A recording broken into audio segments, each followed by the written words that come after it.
let me record this so that you can also notice. So I'll open this lens file. I'm installing lens on my system. Okay. And this is the installation cover only for me. I'll just say install. Should install very fast.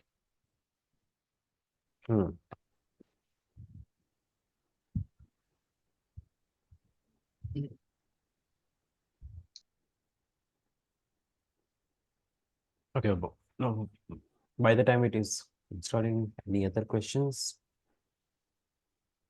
Anuradha. Dinesh, hello. Yep. Om Prakash, yeah. In the second stage, you have created a Docker playground, right? Docker playground, and you are trying to using instances. You are trying to doing something. What exactly is it? Can you abstract? Yeah, this one. Yep. Yes. What is this? What we are doing here? What is the background of this? Okay, so we were using Killer Coda Playground, right? Yes. So this only gives you single node cluster. So in Killer Coda, you get a single node cluster. Okay. If you want a multi-node cluster, okay, I use Playground, right? That is why I get a single node cluster. But when you want a multi-node cluster, there are very less option here. Okay. So instead, but the interface and the usability of Killer Coda is quite good. That is, I use Killer Coda at the first place. But when I want to show a demo which requires multiple nodes, I need to switch to Docker Playground. Okay, so Docker Playground is a place, okay, which is this is supported by the Docker community, okay, or see this I think Linux Foundation. They support this playground, so you can use this playground to understand how Kubernetes work or do your practice in Kubernetes. Okay, you see there is a Docker playground as well. Okay, and there are classrooms or there are trainings available for Kubernetes as well. So if you want to learn uh, uh, you see here, you read it here like 27 minutes. It will take you like how to create a cluster, how to join a cluster, how to deploy an application. So okay, so it help you to download a Docker coin and see how to work with this application using Kubernetes. So it tells you. So this playground playground is for anyone who is starting with Docker container technologies. Okay, because you just start like it. See this if you go through this, right, and I will highly recommend. Okay, thanks for asking me. By the way, I would have missed it. So so if you guys if you like if you're not guys, like everybody, if you're learning Kubernetes, right, so this can be your first place to to understand Kubernetes concept.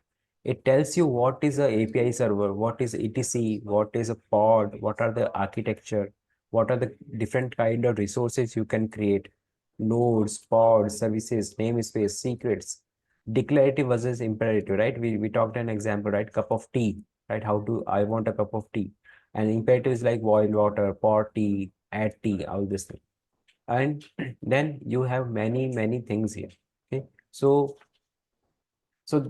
I use this because it gives me a multi-node cluster. So that is the only reason I came up here. Okay, so you can log in with your Docker Hub account, okay, or you can log in with a GitHub account as well. Okay, so you click add instance, it will give you one machine. If you click it again, you will get another machine. Okay, if you click another, you get another machine. So 3 machines you are getting here. In those, we are giving the top commands and we are getting the cluster to be ready, right? Or we are creating containers or what? We are not doing anything. We're just creating instance and then we are following the command here. So you run this command, it will create a cluster. Okay, it will create a cluster. So if you run this, it will create a cluster. So first node, and then you need to initialize the um, networking. You can use this command to initialize the networking. Once you do this, it will give you a command that you can run on another node to join this machine.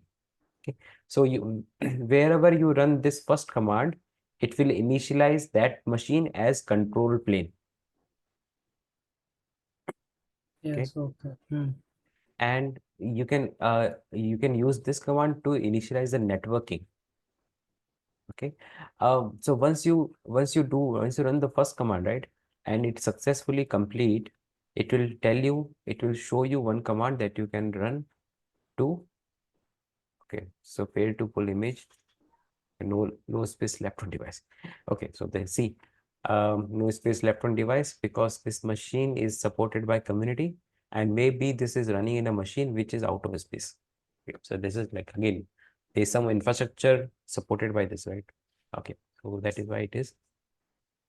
So killer coda is much more reliable, but if that doesn't work for you, you can always come to Docker Playground. Okay, I highly suggest And what read. about this one, this interface that you were showing right now? So this is the same. This is coming from here only. So the Docker lab.play.kts. So it is same thing. Play with Kubernetes. In the bottom, you see the link here. Play with Kubernetes classroom. Okay. There it is just the document, or we can do creating clusters, or we can create containers, or Yeah, you can create containers. You can create everything. You can create everything. So in real time, what are the main things that we need to do related to the Kubernetes? What are our role in the Kubernetes, and what we have to do? So Kubernetes is used to run application, right? So you will be architecting how you will deploy application. Uh, Based on the type of application, you would be using either daemon set or cron job or deployment, or there's one more thing is like stateful set. Okay, so stateful set are used for application that requires consistent volume, like database in a stateful application. Okay, so I mean, based on application, you will design the Kubernetes native application deployment. So So we that have is to why, choose related to the project that we have given according to yes, the service or cron job or job. We have to create this. We have to correct. do this, right? Right. So you need to deploy application in Kubernetes. You will need to enable access for application, okay, by using load balancer, by using node port. So we'll learn about that in tomorrow's class. You will also create multiple teams, like multiple team will be asking you to create, right? So you will separate the teams based on namespaces. We haven't done namespaces today, but tomorrow we'll go through namespace as well. So you need to create different namespace for different teams. Okay, you also need to monitor your Kubernetes, right? So if you don't monitor your Kubernetes cluster, if everybody is creating their application, one day your Kubernetes will die. So you need to make sure your health of the Kubernetes is good. So how do you make that? That is also one of the challenge. Right? So if you understand Kubernetes concept, all this thing will fall in place. So that is why you need to know what is Kubernetes, how does it work, what are the different components, and what are the commands you can use to get objects in Kubernetes. So that is why we are learning basic commands, basic objects, what is YAML file, how to get YAML files, how to see the state of the object, the QC will describe. Yeah, so that is why we are learning. So in the real world, so in my current job, what I do is I log into the Kubernetes cluster, and if I see the applications are running fine on, that is the only job I have. Okay, and if somebody asks me to deploy a new application, I design the application.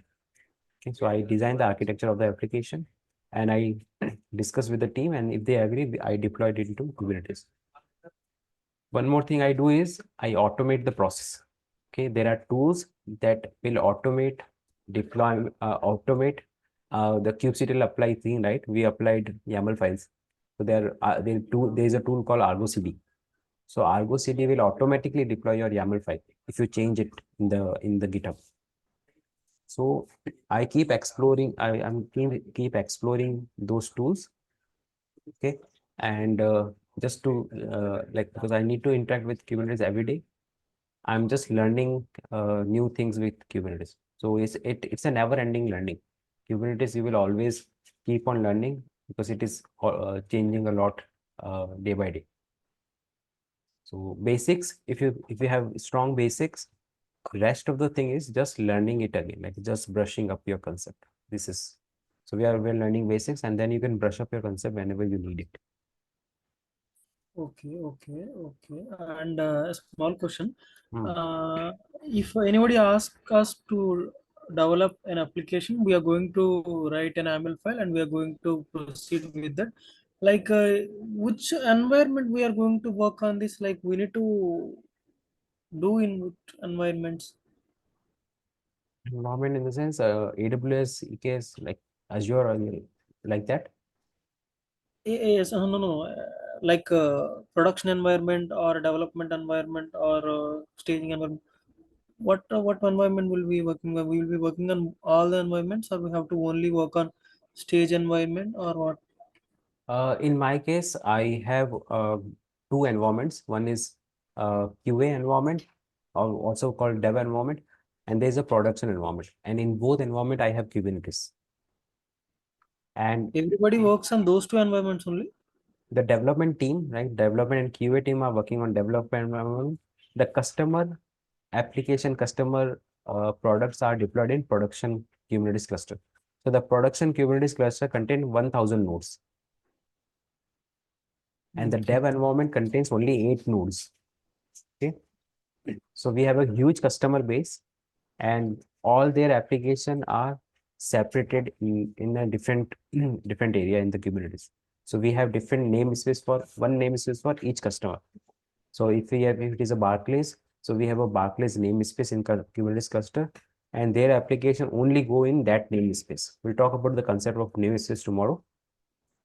So production, when you work with production, your application must be deployed in a secure way, and in a way that even if it goes down, it can recover very fast.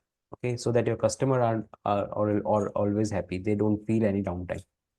Development environment, you can play around, you can do some testing, but you cannot do testing in production environment.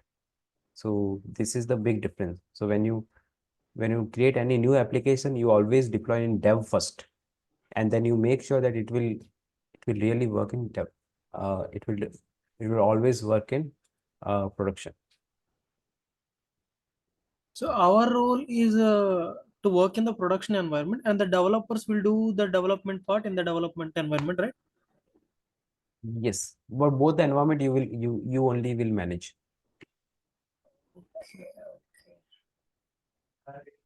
Oh, okay, thank you.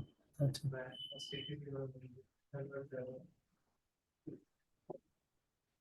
You got it? Like, Oh, yes, yes, thank you. perfect. Okay, so this is Lens ID. Okay. And if this is the welcome page, and I can go to browse your catalog. The catalog will show me all the Kubernetes cluster I have. So you see multiple Kubernetes cluster. I work with multiple Kubernetes day to day. You see at the bottom, if you just installed it, you only have one cluster. You will see Docker desktop here in the cluster list. You click on Docker desktop, it will connect to your Docker desktop. Okay, connected. And now here in the left section, this is Lens ID. Open the Lens I have talked about. You see workload here, pods, deployments, daemon set, stateful set, jobs, cron job. This is what we talked about. In the config, there are config type of object, network object, storage object, namespace. We haven't talked about namespace. We'll do it tomorrow. And all these things you can see in here. Okay, you can, so you see list of pods here. You can also always check logs of pod by clicking it. You can click here, you will get pods of the log. Okay, you see pods of the log. Okay, and creating object here is also easy. You can click on plus, and you can choose if you want to open terminal or if you want to create a resource. You can click on create a resource, and there are ready-made templates here. What do you want to create? I want to create a pod. I click on pod, and it gives me a YAML file of the pod, and you can change it according to uh, your requirement. And you can click on create. It says created successfully. And now you see a new pod is created, a static website. Here you can click on it, you can see what is happening here. It is a pending here. Okay, and why it is pending? Because it is pulling image. Okay, so this tool gives you a good insight in a user interface, user um like user way, right? Like what I would say, UI um intuitive way. Yes. Okay. It says pullback error. I don't know why. Maybe because it's not allowing, my network is not allowing to pull the image here. But anyway, like this is what it is. So if you, I prefer, if you want to start, you can just go with this tool and play with it. Like just try whatever you can try. Just try it. Um, and if you feel that you don't understand, you can always come up in the class, and I'll help you out. So this is the time you can try Lens. Okay, I need to uninstall it because I this is a company laptop and I cannot use this Lens on here because this is a proprietary software. You can always use it because it is your personal laptop, maybe. Okay, perfect. Um, any other question?